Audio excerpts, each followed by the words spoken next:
ఇష్రత్ జహాన్ ఎన్కౌంటర్పై మోదీ సర్కారు నకిలీ వివాదాన్ని సృష్టించే ప్రయత్నం చేస్తుందని కాంగ్రెస్ నేత కేంద్ర మాజీ హోంమంత్రి చిదంబరం విమర్శించారు.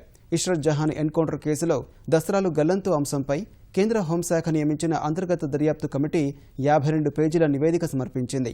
2009లో చిదంబరం కేంద్ర హోంమంత్రిగా ఉన్న సమయంలో హోంశాఖ నుంచి కొన్ని దస్త్రాలు కనిపించకుండా పోయాయని కమిటీ నివేదికలో పేర్కొంది.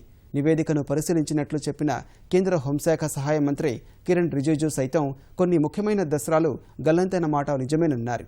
ఈ అంశంపై స్పందించిన చిదంబరం ఎన్డీఏ సర్కారు ఉద్దేశపూర్వకంగానే ఈ అంశాన్ని వివాదాస్పదం చేసేందుకు ప్రయత్నిస్తుందని ఆరోపించారు. ఇలాంటి ప్రయత్నాలతో వాస్తవాల్ని దాయలేరని విమర్శించారు.